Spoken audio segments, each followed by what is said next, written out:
Labas vakaras, jūsų dėmesio ketvirtadienio žinių laida. Mokyklose abiturientams nuskambėjo paskutinis skambutis. Tarptautinės vaikų gynimo dienos išvakarėse moksleivių chorų fiesta. Dailės mokyklos absolventų darbuose socialiai reikšmingos temos. Šiomis dienomis abiturientams aidi paskutinis skambutis. Šiemet brandos egzaminus laikys apie 950 Marijampolės savivaldybės mokyklų abiturientų. Šiandien Rygiškių Jono gimnazijos abiturientams buvo surengta paskutinė pamoka, nuaidėjo paskutinis skambutis skelbiantis naujo gyvenimo etapo pradžią. Šiemet Marijampolėje daugiausia abiturientų 277 Rygiškių Jono gimnazijoje, šiek tiek mažiau Sūduvos gimnazijoje. Paskutinis skambutis jaunatviško šėlsmo šiandien prasidėjusio ankstyvą rytą šventė, tad miestas nuo ryto buvo prisipildęs nekasdienio šurmulio. Vieni moksleiviai nešė gėlę savo mokytojams, kiti ryškias spalviais balionais apkaišytais automobiliais smagiai skriejo gatvėmis. Netrukus jaunatvišką šėlsmą pakeis susikaupimas ir jaudulys, paprastai lydintis brandos egzaminų sesiją.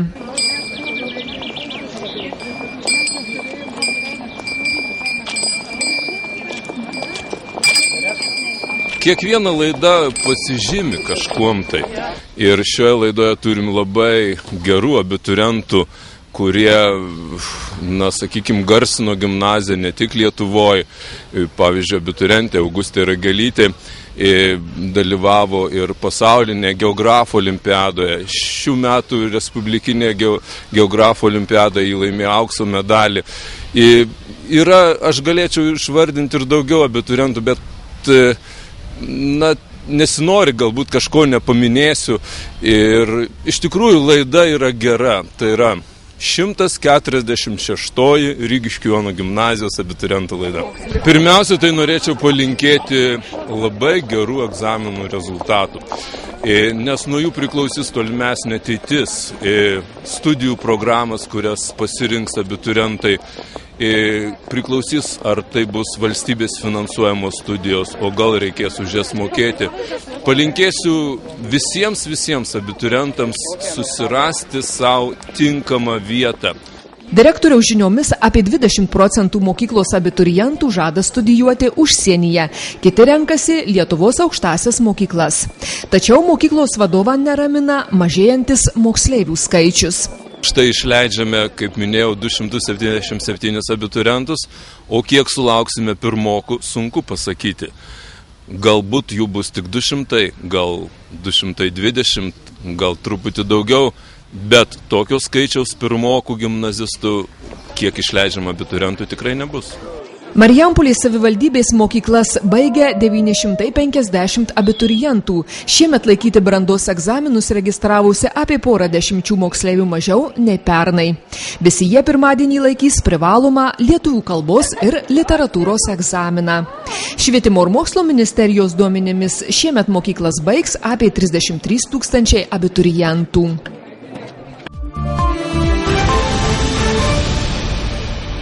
Marijampolės visuomenės sveikatos centras informuoja, tymus gali suvaldyti tik skiepai. Užkrečiamųjų ligų ir AIDS centro duomenimis nuo balandžio 25 dienos iki gegužės 30 dienos Lietuvoje užregistruoti 27 susirgimai tymais. Kol kas sergantys tymais registruojami tik Vilniaus mieste, tačiau žinant, kad tymų virusas yra ypatingai lakus ir kontaktavusių asmenų su sergančiuoju imlumas yra iki 95%, manoma, kad tymų protrūkiai gali kilti ir kitose šalies teritorijose. Visuomenės sveikatos specialistai primena, jeigu vaikai neskiepyti nuo tymų pagal kalendorių, nerizikuokite jų sveikata ir kreipkitės į šeimos gydytoją. Pagrindinis ligos perdavimo būdas – oro lašelinis. Tymai labai sumažina sergančiojo atsparumą bakterijoms, todėl net iki 80% visų mirusiųjų nuo tymų mirties priežastis būna plaučių uždegimas. Marijampolės visuomenės sveikatos centro specialistai primena, kad viruso plitimą ir protrūkius sustabdyti galima tik vykdant sistemingą vakcinaciją, savavališkai nepažeidinėjant vaikų profilaktinių skiepijimų kalendoriaus schemos. Policija vakar užregistravo 2 sukčiavimo atvejus. Sukčiai pasinaudoję 20-mečio vaikino asmens duomenimis paėmė 1800 litų kreditą. Kitas sukčių auka Sasnavos gyventojas, jam paskambinęs nepažįstamas vyriškis, prisistatė ekonominių tyrimų tarnybos viršininku ir liepė padiktuoti internetinės bankininkystės kodus. Kitą dieną vyras pastebėjo, kad iš jo banko sąskaitos dingo beveik 8000 litų. Šiemet Marijampolės dailės mokyklą baigė kaip niekad didelis būrys auklėtinių, net 58. Pedagogai džiaugiasi, jog moksleivių baigiamieji darbai labai brandūs, juose atspindėtos socialiai reikšmingos temos. Moksleiviai džiaugiasi mokslais dailės mokykloje ir kai kurie jau planuoja būsimas studijas susijusias su meninės sritimi. Šiemet Marijampolės dailės mokyklą baigė 58 moksleiviai. Tai viena didžiausių laidų mokyklos istorijoje. Savo baigiamuosius darbus moksleiviai pristatė ir gynė dramos teatre. Absolventai savo sumanytoms idėjoms išreikšti rinkosi ir tradicinės, ir šiuolaikines technikas. Dailės mokytoja Jūratė Kadusauskaitė Preikšienė pabrėžė, kad moksleiviai labai brandūs savo mintimis ir darbais. Mano klasėje iš tikrųjų 15 mokinių, kurie yra labai brandūs, pasirinko labai socialiai reikšmingas temas, iš tikrųjų labai savarankiški, darė tai, ką jie nori ir iš tikrųjų labai atsakingai.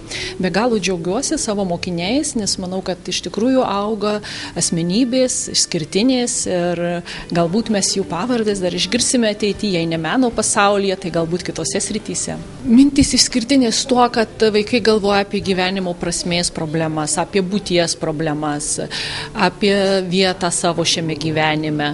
Jie dažnai tai, kas išsako, tai, kas jiems neramu, tai yra ir pašaukimas žmogaus, ir pasirinkimas, nes daugumoje yra absolventai, ne daugumoje, bet gal keletas, ir iš tikrųjų jie galvoja apie tas pasirinkimo galimybės, apie savo vietą gyvenime.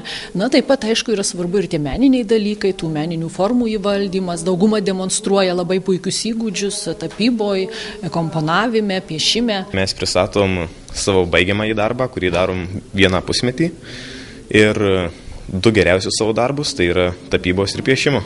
Tai mes norime pavaizduoti tiesiog paprastą istoriją žmogaus ir noriu parodyti, kad kiekvienas iš mūsų turėtų siekti į mūsų gyvenimus, kurie įsprausti į tam tikrus rėmus. Noriu parodyti, kad siektų jį lieti kuo daugiau spalvų ir noriu parodyti, kad kiekvienas iš mūsų turėtų tapti savitas ir originalus. Visų moksleivių baigiamieji darbai sulaukė teigiamų įvertinimų. Darbai vieni tikrai yra labai dideli ir išraiškingi, kiti galbūt kuklesni, bet visi darbai yra įvertinti teigiamai, kai kurie yra labai gerai įvertinti ir mes džiaugiamės, kad toks gausus būrys šiemet gaus mūsų mokyklos baigimo pažymėjimą. Mūsų kalbinti moksleiviai džiaugiasi mokslais dailės mokykloje, kai kurie jau planuoja studijas susijusias su menų sritimi. Atėjau tik tai į 3 klasę. Taigi mokiausi tik tai realiai 2 metus, bet nenuvylė manęs mokslas. Ką tau davė iš tie mokslai? Ką man davė, tai realiai tiesiog kitokį požiūrį į gyvenimą, galvoju sieti su dailė savo ateitį. Planuoju studijuoti grafinį dizainą. Dailės mokykla man davė begalę dalykų. Tai pirmiausia, realų suvokimą, kas tai yra dailės menas. Aš jaučiuosi daug labiau išprususi nei prieš ateidama į šią mokyklą. Po to davė labai daug nuostabių draugų, nes pažintis su šios srities besimokinančiais vaikais yra visai kitokia nei su dauguma mano bendramžių. Pažintis su mokytojais taip pat buvo labai nuostabi, kadangi jie visi yra labai individualūs, bet labai protingi ir labai meniški žmonės ir man priimtinas labai bendravimas buvo, tai buvo labai įdomu su jais bendrauti. Ar siesi ateitį su menais? Taip, artimiausius mano planuose yra planuoju studijuoti, anot yra. Norėčiau pakviesti ir naujus mokinius sekantiem metam, kadangi mūsų mokykla tikrai duodama tiek pradiniai išsilavinimą, tiek pagrindinį 4 metų išsilavinimą, sugeba paruošti gana profesionalių įgūdžių įgyjančius mokinius, kurie vėliau, jeigu nori, pasirenka studijuoti ir toliau sėkmingai gali tęsti studijas aukštojoje mokykloje. Direktoriai džiaugiasi, kad vis daugiau vaikų nori ugdyti savo meninius gebėjimus dailės mokykloje. Anot jos, mokinių pagausėjimą lėmė strategiškai gera mokyklos vieta, estetiška aplinka ir geros mokymosi sąlygos. Marijampolėje jau šiandien pradėta minėti Tarptautinė vaikų gynimo diena. Ja chorų fiestą pradėjo mokyklų jaunieji dainininkai. Poezijos parke pasirodė per 300 moksleivių.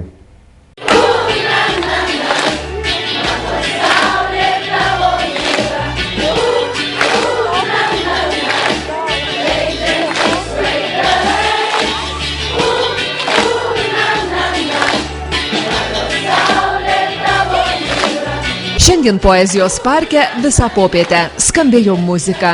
Žinomų dainininkų atliekamas populiarias melodijas dainavo vaikai. Tradicinėje moksleivių chorų fiestoje vaikystės spalvos pasirodė 15 savivaldybės mokyklų chorų. Šios šventės idėja prieš keletą metų gimė Ryto mokykloje ir greitai peržengė jos ribas. Šiandien poezijos parke populiarias dainas traukė gerokai per 300 vaikų. Mokiniai per mokslo metus paruošę dainų, tai kartu padainuoti, kartu pasidžiaugti, kartu pabūti, pasidžiaugti savim ir šiek tiek duoti džiugesio kitiems. Muziką jie aptarė, jie iš anksto aptarė, ruošiasi šitai šventai ir muzikos mokytojai pasiruošę su vaikučiais, manau, vaikams tai yra labai naudinga. Vaikai myli viską, kai su jais dirbė. Jeigu mokytojas yra fanatikas, tai bet kokiai srityje atsiras būriai vaikų, kurie seks iš paskos. Tai ir šiuo atveju, ar tai būtų chorinis dainavimas, ar kitoks dainavimas, ar čia roko ar pop muzika, viskas priklauso nuo vadovų. Šia spalvinga švente prasidėjo renginiai skirti Tarptautiniai vaikų gynimo dienai paminėti. Rytoj 10 val. Jono Basanavičiaus aikštėje sveikatingumo rytmetį vaikučiai pabiručiai surengs iki mokyklinio ugdymo įstaigos. Šeštadienį 11 val. Spektaklį dramos teatre suvaidins Sasnavos pagrindinės mokyklos ir laisvalaikio salės pasakos teatras Jaunuolynas.